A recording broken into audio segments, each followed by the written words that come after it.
ونشهد أن لا إله إلا الله وحده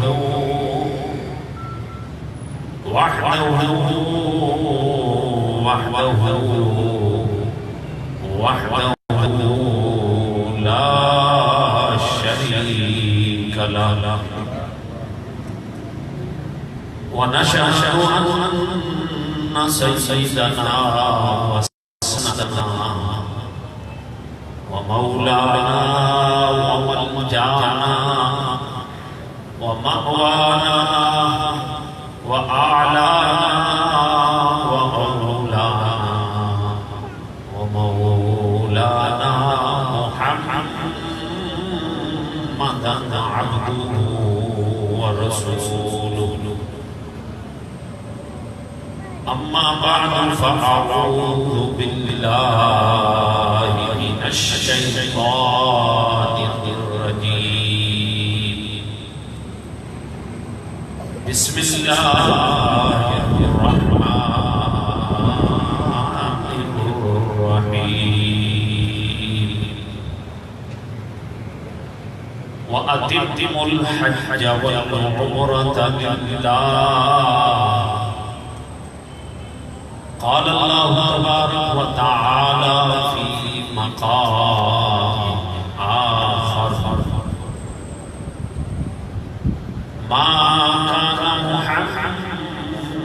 محمد أبا أحد من رجالكم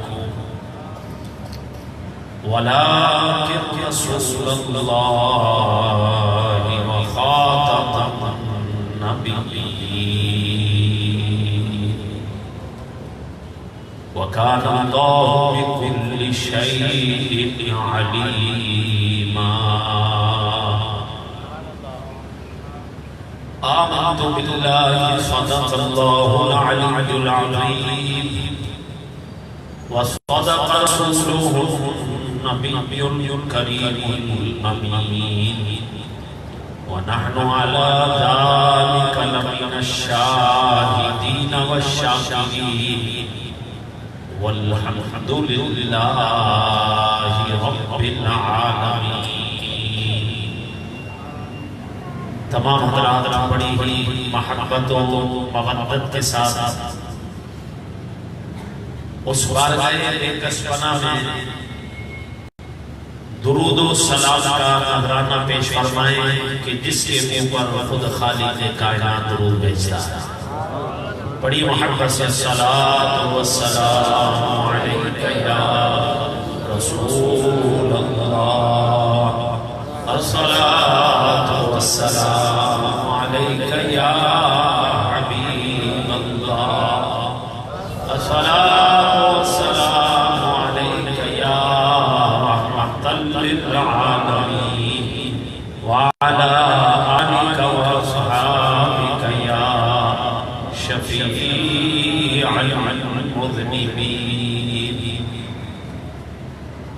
حمد و صلاة کے بعد قبلہ صاحبزادہ قاری محمد عارف صاحب دامت برکاتہم العالیہ اور دیگر معزز و محترم محتشم و مکرم سامعین حاضرین حضرات، نہایت واجب الاحترام میرے بزرگوں اور دوستوں، ماہانہ اس ختم خواجوان کی محفل میں اور آپ حاضر ہیں. یاد رکھیے بزرگوں کے فیض جو انہیں در مصطفیٰ مل رہا ہے اور ان کی ڈیوٹی یہ لگائی گئی ہے کہ اس فیض کو روک کے نہیں رکھنا ہے بلکہ آگے پہنچانا ہے، اور یہ بزرگوں کے فیض انشاءاللہ قیامت تک جاری و ساری رہے. دوستان محترم توجہ فرمائیں، مکان کی اپنی کوئی حیثیت نہیں ہوتی، زمان کی اپنی کوئی حیثیت نہیں ہوتی. زمان اور مکان کو اگر عزت اور شرف ملتا ہے تو نبی اور ولیوں کے قدموں سے ملتا ہے. سارا اس میں محترم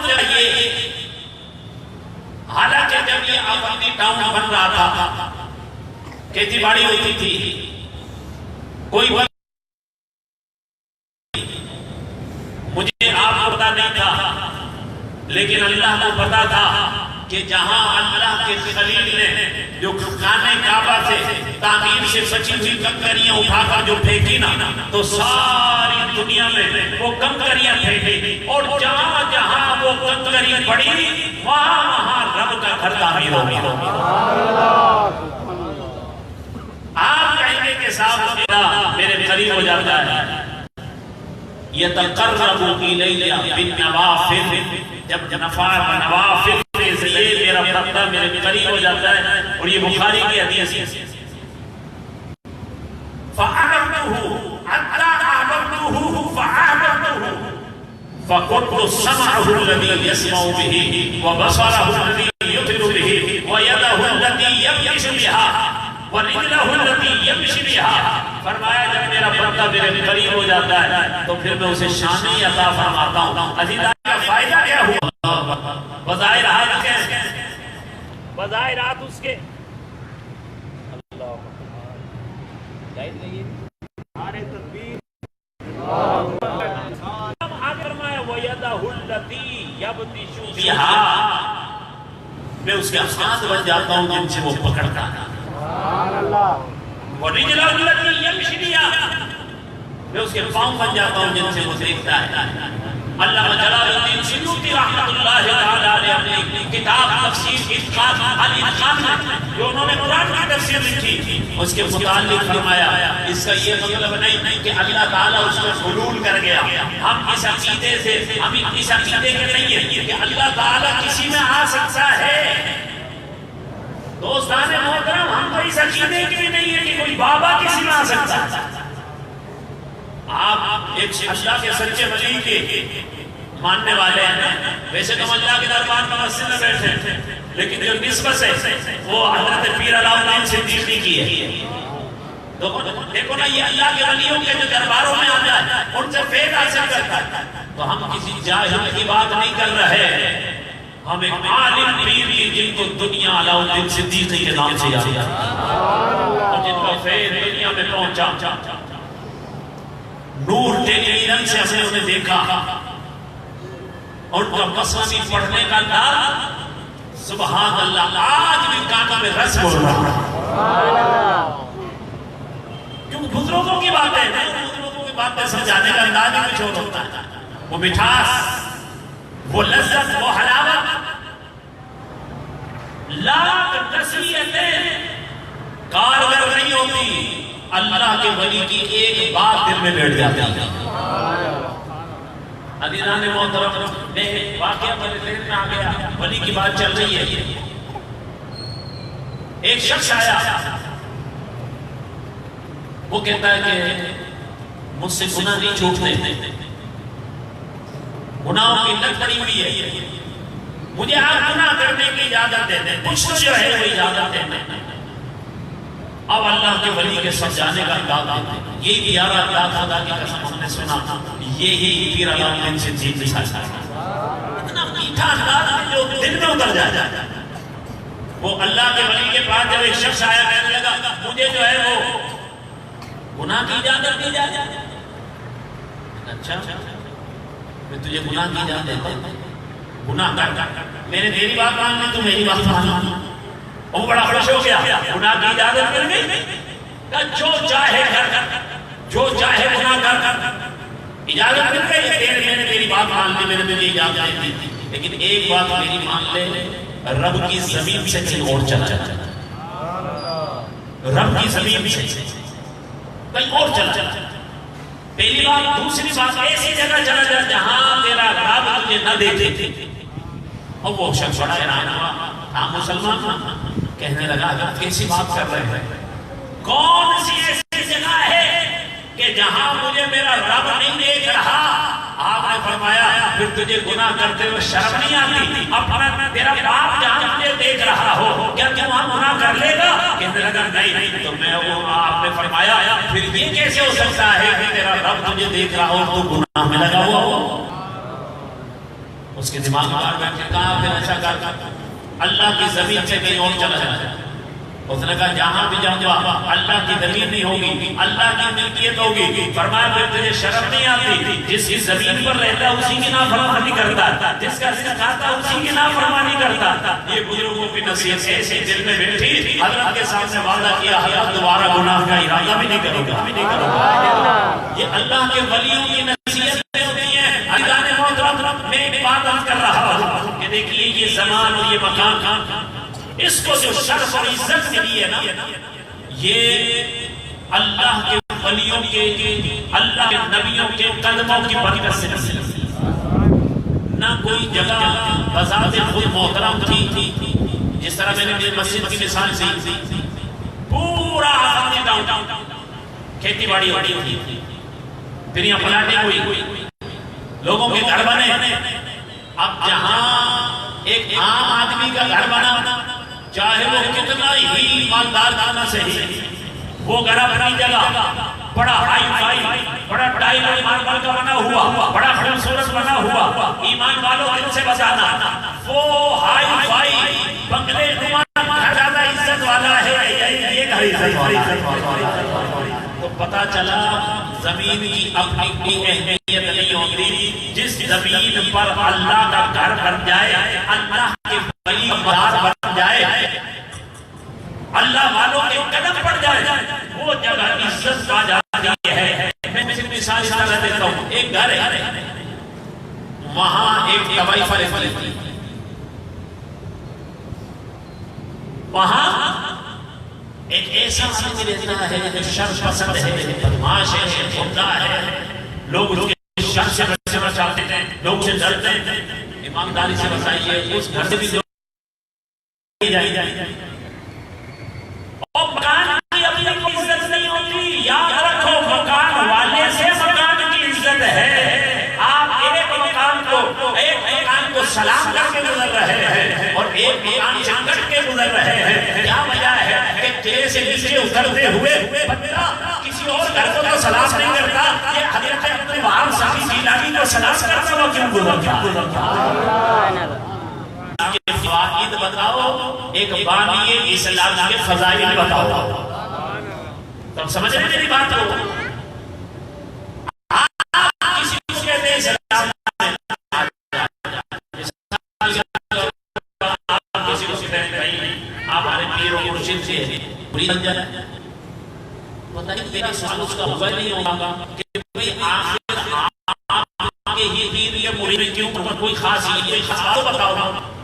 تو آپ یہ کہیں نہیں وہ تو کچھ نہیں ہے, وہ تو قرآن شریف پڑھ رہے ہیں, وہ تو کچھ نہیں ایمان پڑھ رہے, وہ تو بالکل عام آدمی ہے. تو بولو ہی آپ نے تبلیغ کی یا اپنے پیر و مرشد سے آپ دور کی؟ ایمانداری کی آپ مشہور کر رہے ہیں. اگر آپ واقعی اسے اپنے حلقے میں لانا ہے تو آپ کو بتانا ہوگا کہ وہ بہت بڑے عالم تھے, بہت اللہ کے ولی تھے, ان کی یہ کرامت ہے, ان کا یہ علم ہے, ان کا یہ انداز ہے, ان کا یہ تقویٰ ہے, ان کا یہ پرہیزگاری ہے. آپ ان کی شکل و صورت دیکھو, ان کا نورانی چہرہ دیکھو, جو حدیث میں ولی کی علامت بتائی گئی, تو ایسے کوئی مسلمان نہیں ہوگا, ایسے کوئی اسلام میں داخل نہیں ہوگا. آپ کہیں کہ صاحب مسلمان جاؤ, عیسائی اسلام لے آئے, کس نبی یہ کر بتا رہا کہ تم کیا کر رہے ہو, کیا چھپا کر آئے ہو. اللہ اللہ دوستان محترم, یہ عقیدہ جن کا ہے میرے مبارک ہو, سنو صحیح اسلام اہل سنت و جماعت کے پاس ہے, جن کے پاس ایسے ایسے اللہ کے ولی ہیں جن کو پیر علاؤالدین صدیقی کہا جاتا ہے, جن کو قائد اہل سنت امام شاہ نورانی کہا جاتا ہے. ایسے ویسے ہمارے پاس ہے جن کو تاج الشریعہ مفتی اختر رضا خان صاحب کہا جاتا ہے. آپ نے ابھی نام سنی, کتنی پیاری نام ہے, کیسا عقیدہ سبحان اللہ. نبی مختار کل ہے, اس کو جو چاہتے ہیں بھری جنت عطا کر دے, جہاں پانی عطا کر دے, بھری جنت عطا کر دے. نبی مختار کل ہے, جس کو جو چاہتے ہیں. یہ اہل سنت و جماعت, یہی قرآن و حدیث یہی ہمیں ولیوں سے آخر ولی کو دامن پکڑنے کا فائدہ کیا ہے؟ آج کل تو یہ جو پیری مریدی ہے نا، یہ دکانداری بن گئی ہے. آپ جا کر دیکھیں بڑے دربار میں گلی جاہل پیر بیٹھے ہوئے ہیں، بال بڑھائے ہوئے ہیں، مونٹیاں پہنی ہوئی ہیں، شریعت کی خبر نہیں ہے، داڑھی نہیں ہے، اور نام بڑے عجیب عجیب ہیں. کوئی انڈے والا بابا ہے، کوئی پیالے والے بابا ہے، کوئی چٹکی والی بابا ہے، کوئی فلاں بابا ہے، کوئی فلاں بابا. شریعت کی خبر نہیں. آپ ایسے جعلی پیروں کے موت قید نہیں ہے. عزیزان محترم، آپ سچے نبی کے ماننے والے ہیں، جعلی نبی کے بولو تو صحیح سے تھک گئے. ہم سچے نبی کے ماننے والے ہیں، وہ جعلی نبی کے ماننے والے کوئی اور ہیں جن کے لیے جس کے لیے کوششیں ہو رہی ہیں. ہم سچے نبی کے ماننے والے، اصلی نبی کے ماننے والے، حقیقی نبی کے ماننے والے. تو ہمیں وہیں سے یہ درس ملا ہے کہ ہم نے ولی بھی سچے ہی ماننا ہے. ہم جعلی ولیوں کے ماننے والے نہیں، ہم بناوٹی ولیوں کے ماننے والے نہیں. ہم اہل سنت و جماعت ولیوں کی شان کو ضرور بیان کرتے ہیں، لیکن اس سے وہ جائز فائدہ اٹھاتے ہیں. لیکن سن لو، ہم ان پیروں کے ماننے والے ہیں جن کی ہر ادا سنت مصطفیٰ ایسے پیرے طریقت میں لاکھ وسلم. نعرہ تکبیر، نعرہ رسالت، نعرہ رسالت. دوستان محترم، آج یہ مسئلہ بڑا عام ہو گیا، پھیل رہا ہے. آپ اپنے ایمانوں کی حفاظت کرو. ولیوں کا دامن پکڑنے کا مطلب صرف یہ ہے کہ وہ ہمیں اللہ اور اس کے رسول کے دربار سے وابستہ کر دیں. اللہ اور اس کے رسول کی محبت ہمارے دلوں میں بٹھا دیں، ہمیں شریعت کا پابند بنا دیں. یہ اللہ کے ولی کے دامن پکڑنے کا مقصد ہوا تھا. اب جو بیچارہ پیر خود ہی نماز نہ پڑھے وہ اپنے مریدوں کو کیا کرے؟ ہماری سازگی کا تو یہ عالم ہے کہ وہ کسی مسجد میں قائد سنت امام شاہ احمد کی نماز پڑھا رہے تھے. سازگی کا سارا تھا، سنیوں کے ساتھ. اس سازگی سے جاہلیوں نے فائدہ اٹھایا.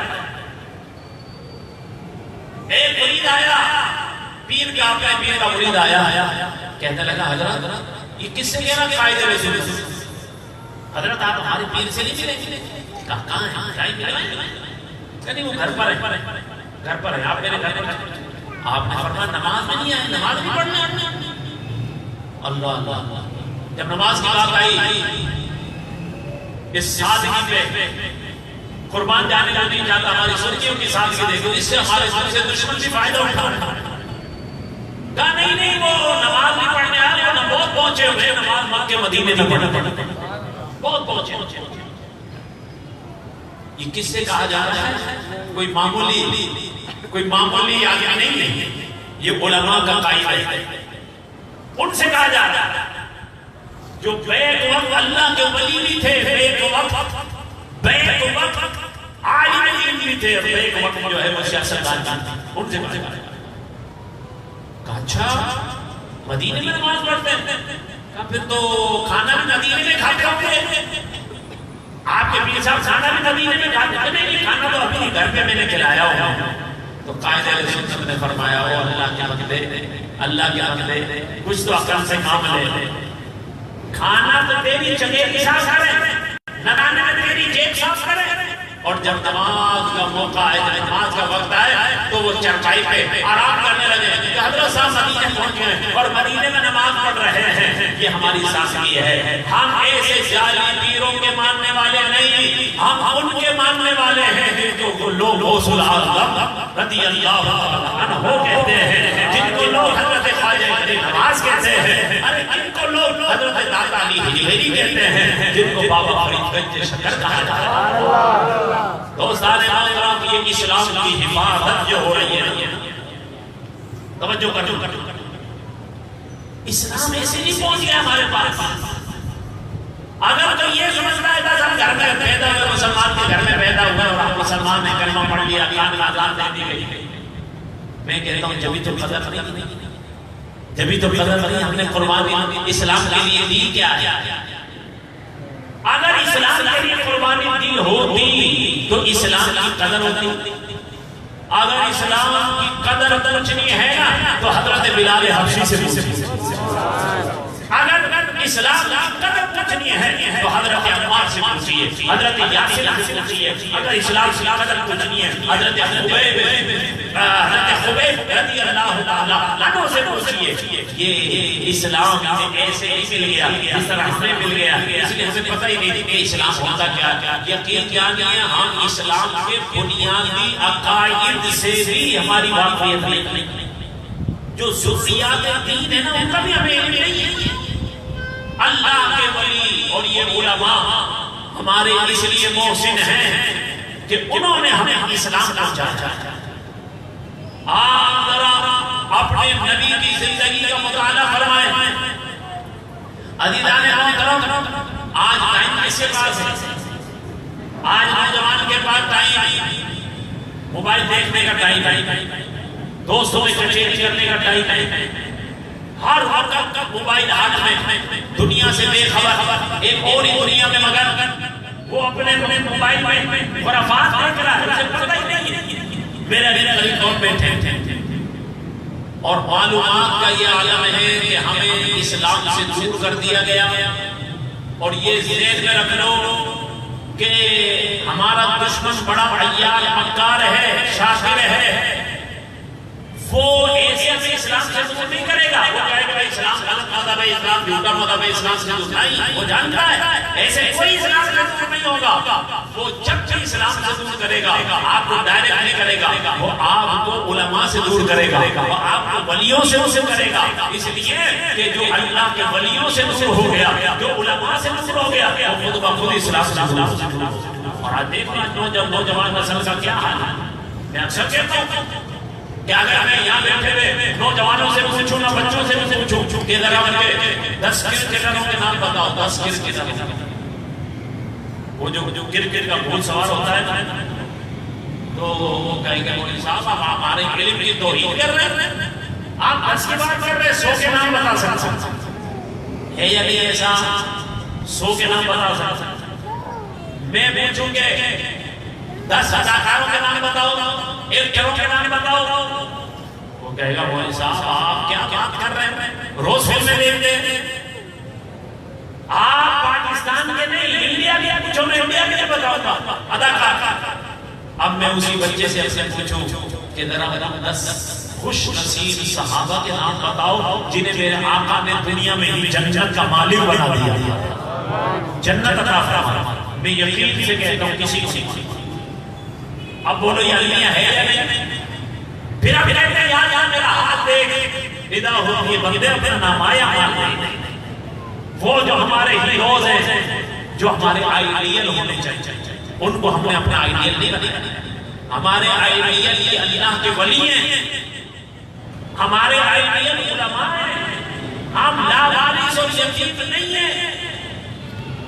آج اگر کوئی بنگی انڈیا کا کوئی اداکار چمار بنگی چوڑا چمار کو فیشن کرتا ہے، ہمارا نوجوان وہی اپنا نام شروع کر دیتا ہے۔ اگر اس نے الٹے سیدھے بال کٹوائے تو آپ دیکھیں کہ کیسی رو چلی، ایک ہوا چلی بچوں کے ایسے بال کہ حیرت ہوتی ہے۔ ہم تو اسکول میں جب ہوتے تھے اور ٹیچر جب ہمارے بال کٹوانا چاہتا تھا نا تو پھر کیا کرتا تھا، ادھر ادھر سے اسی چیز کے چیز پھیر دیتا تھا تاکہ ہم جو ہے پھر اب بال گنجے ہی ہو کر۔ اور آج جو سزا کے طور پر یہ معاملہ ہوتا تھا نا، آج فیشن بن گیا، آدھے سر سے بال ہیں آدھا لگ جائے، اور یہ کس کی نقالی ہو رہی ہے؟ یہ سب اداکاروں کی، وہ بھی انڈیا کی اداکار، بنگیوں کی، چماروں کی، کہ اگر کسی کنجر میں بالے سے رکھنی ہے تو آج ہمارا نوجوان ایسے بال بنا کر اپنے آپ کو ہیرو سمجھتا ہے۔ اگر کسی اداکار نے پھٹی ہوئی پینٹ پہن لی گھٹنوں سے تو یہاں کے گھٹنوں سے رنگ پھٹی ہوئی پینٹ اور پھٹی ہوئی پینٹ وہ پہنتا ہے، فیشن اس کو فیشن کہتا ہے۔ میں نے کبھی پیمند لگے ہوئے کپڑے پہن اور یہ سمجھ کے پہن رہی میرے نبی کی سنت ہے۔ اگر پیمند لگے ہوئے کپڑے تو ہمیں پہننے شرم آتی ہے، کہتے لوگ کیا آئیں گے، بالکل ہی فقیر ہوگی، اس کے کپڑے بھی نہیں ہیں۔ اور جب پھٹی ہوئی پینٹ پہن کے کہتا ہے یار یہ میری پینٹ گھٹنوں سے پھٹی ہوئی ہے، کہ نہیں یہ پھٹی نہیں پھاڑی گئی ہے، یہ فیشن ایڑیوں کے نیچے کچھ پائیں چل رہے ہیں، زمین صاف کرتے ہوئے گندگی لگ رہی ہے، کوئی پرواہ نہیں۔ عزیزان محترم، یہ سب جو ہے یہ انگریزی اور ہندوؤں کی نکالی ہے۔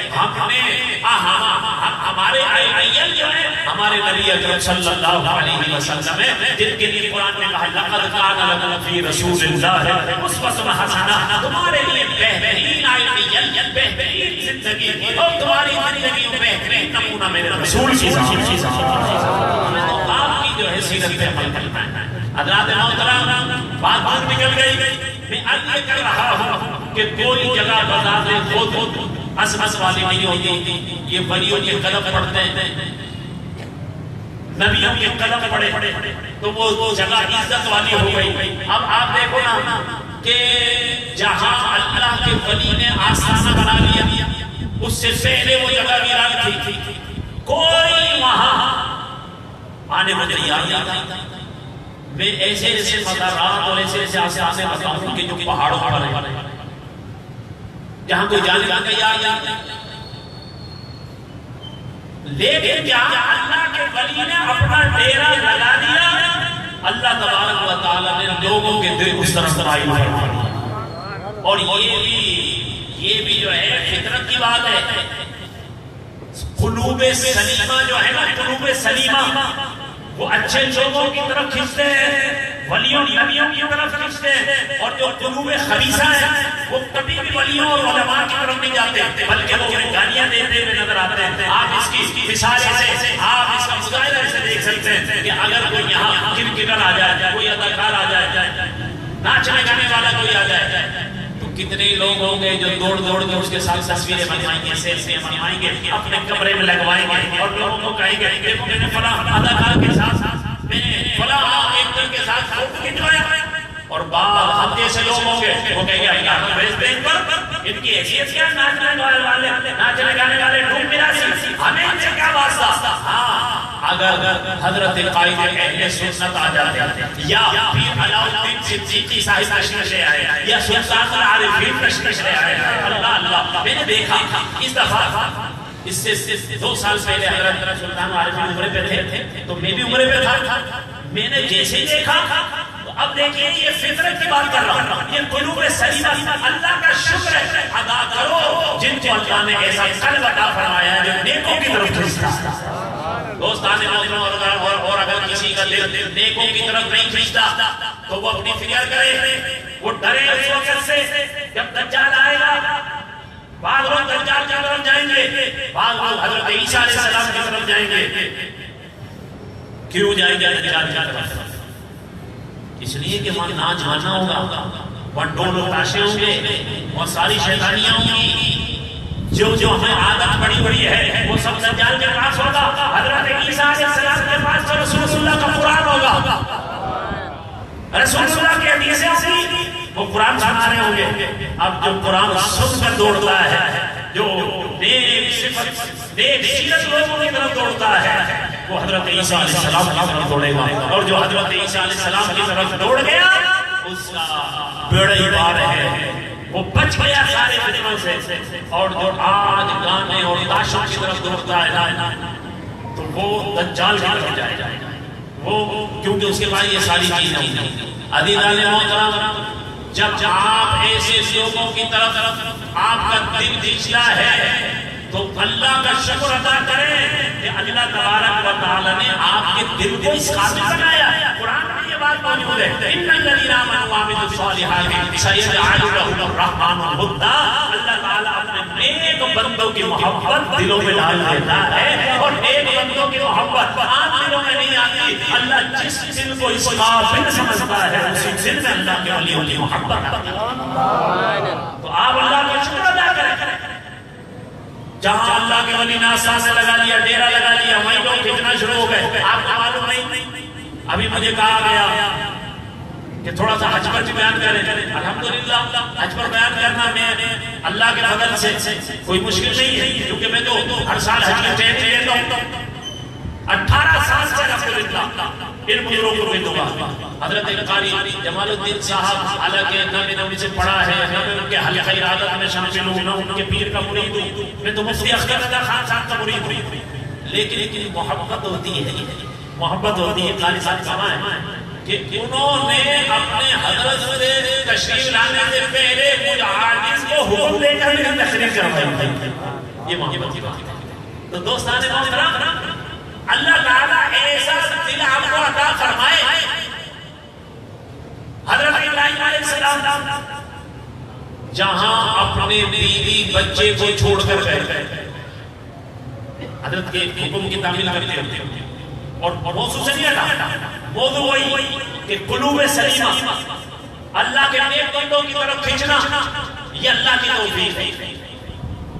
حضرت ابراہیم علیہ السلام اپنے بیوی بچے کو اللہ کے حکم سے جب چھوڑنے آئے, حضرت حاجرہ نے دیکھا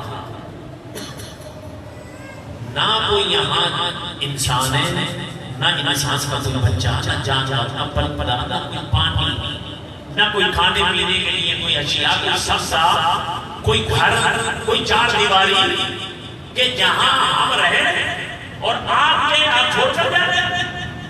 اے ابراہیم ہمیں کہاں چھوڑ کر جا رہے ہیں؟ اور پھر آپ یہ توجہ کریں کہ حضرت ابراہیم علیہ السلام اپنی بیوی کو ہی نہیں اپنے شیر خوار بچے کو بھی چھوڑ کر جا رہے ہیں کہ جو بڑی منتوں سے ملا ہے, جو 90 سال کی عمر میں اللہ تعالیٰ نے لاڈلا اور پیارا بیٹا اسماعیل علیہ السلام کی صورت میں چاچا بیٹا عطا فرمایا. اپنے دلوں میں اولاد کا درد رکھنے والوں ذرا سوچو اپنے دل سے, جس کو اتنی عمر میں اولاد ملے اور وہ اسے جنگل میں چھوڑائے گا, اسے ایسی جگہ چھوڑائے گا جہاں خطرہ ہی خطرہ ہے. حضرت حاجرہ نے سوال کیا, ابراہیم ہمیں کہاں چھوڑ کر جا رہے ہیں؟ آپ خاموش.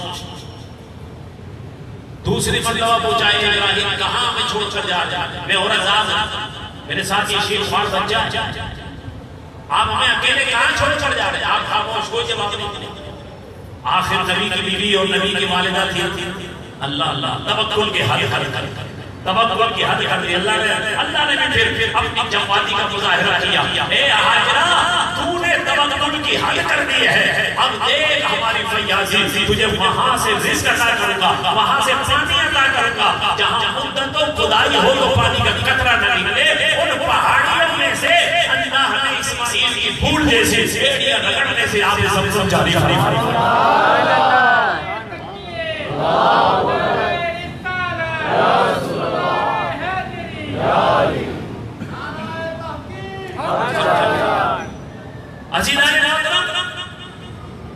تیسری مرتبہ پوچھا کیا یہ اللہ کا حکم ہے؟ حضرت حاجرہ نے کہا کیا یہ اللہ کا حکم ہے؟ حضرت ابراہیم نے کہا یہ اللہ کا حکم ہے. اب دیکھو اور ذات اور توکل اللہ پر. کہا اے ابراہیم پھر ہمیں کوئی فکر نہیں, جس کا حکم ہے وہی ہماری عبادت فرمائے گا. اور حضرت ابراہیم علیہ السلام نے جاتے ہوئے دعا کیا کی, ربنا انی اسکنت من ذریتی بواد غیر ذی زرع عند بیتک المحرم.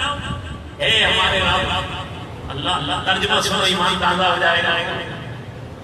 اے ہمارے رب, میں نے اپنی اولاد کو بسا دیا ہے تیرے عزت والے گھر کے نزدیک. میں آتا ہوں آقا, اے نبی کیا اسی جگہ بھی اپنے اولاد کو بسایا جاتا ہے؟ میری بنا رائے میرا بنا کس سوال کرتا ہے.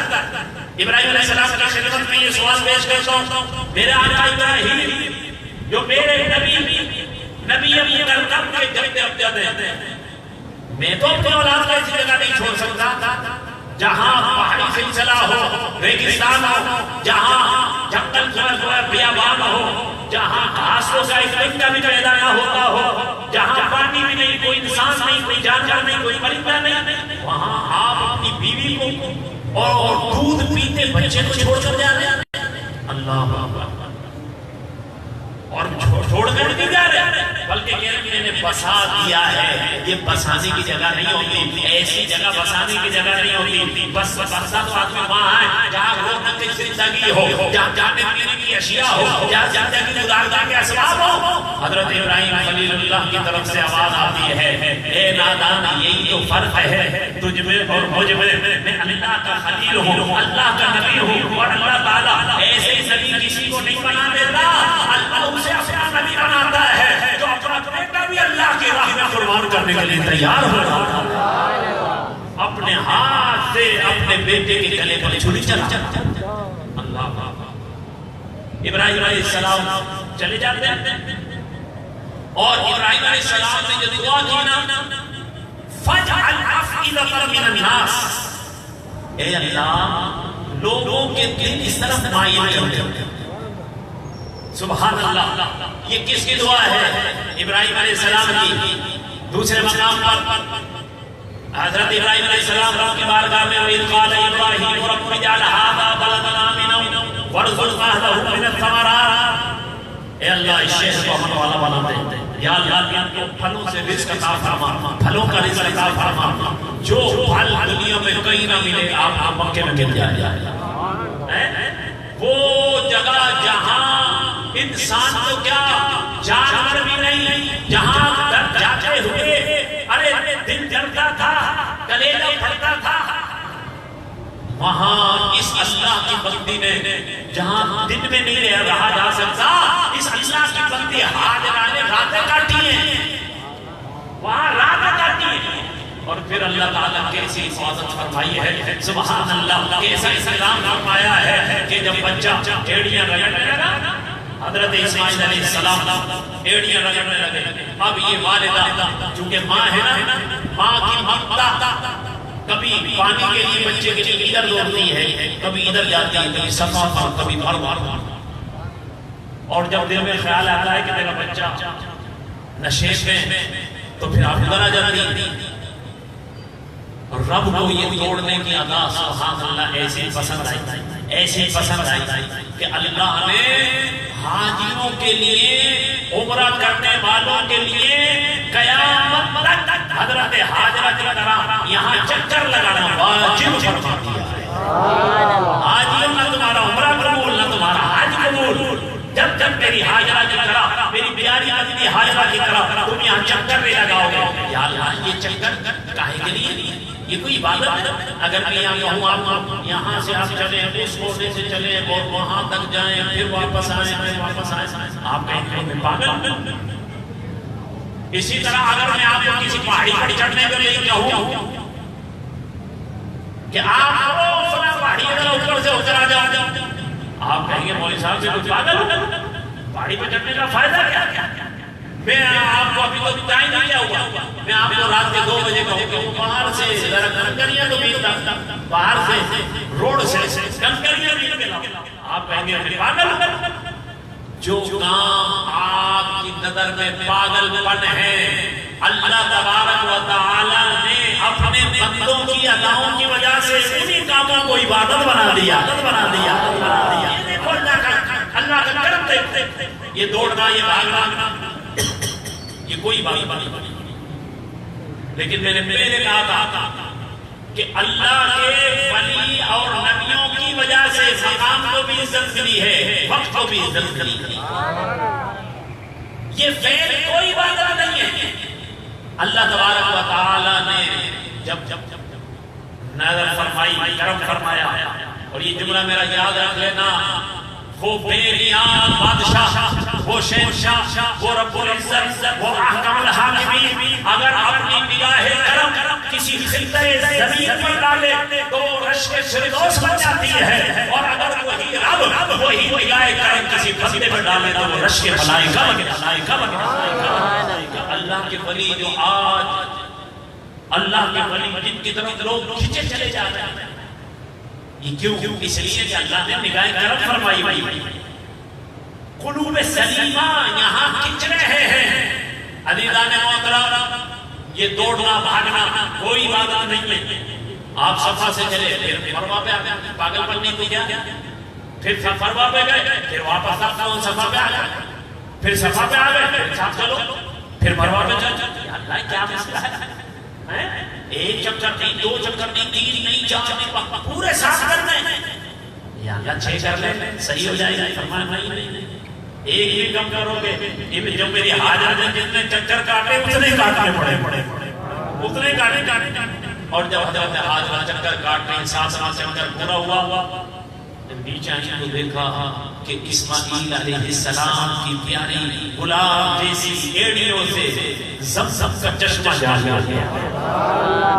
وہ جگہ جہاں مدت و خدائی ہونا مدت تو وہاں پانی کی کوئی امید نہیں ہے، لیکن کمال ہے وہاں اللہ تبارک و تعالی نے بے سبب کے یعنی کوئی سبب نہیں ہے اس کے باوجود اللہ پر بھروسہ کرنے کا صرا انعام اور اجر یہ ملا کہ اللہ تعالی نے وہاں پانی کا چشمہ جاری فرمایا اور ایسا چشمہ جاری فرمایا کہ کنواں خشک ہو جاتا ہے. او مدتوں گزر جائیں کنواں خشک ہو جاتا ہے، چشمہ خشک ہو جاتا ہے، لیکن وہ چشمہ جو صدیوں پہلے جاری ہوا تھا ایک بچے کی پیاس بجھانے کے لیے آج نہ جانے کتنے لوگوں کی پیاس ہے. صدیاں گزر گئی مگر وہ چشمہ آج بھی جاری اور ساری ہے.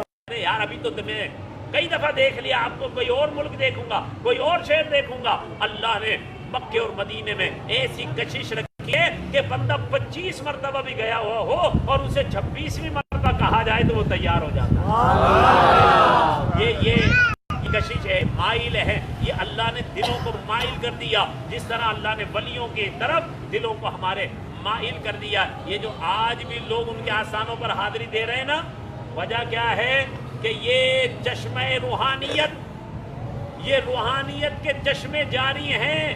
جو چشمہ خشک ہو جائے وہاں تو جانور بھی نہیں آتا. یہ لوگوں کا جم غفیر لگا ہوا ہے، اس کا مطلب ہے یہ چشمے جاری اور ساری ہیں اور لوگ ان سے فیض اٹھا رہے ہیں. اللہ تعالیٰ صبح قیامت تک ان چشموں کو، روحانیت کے چشموں کو، ان اللہ کے ولیوں کے آستانوں کو جاری اور ساری رکھے. اور اہل سنت و جماعت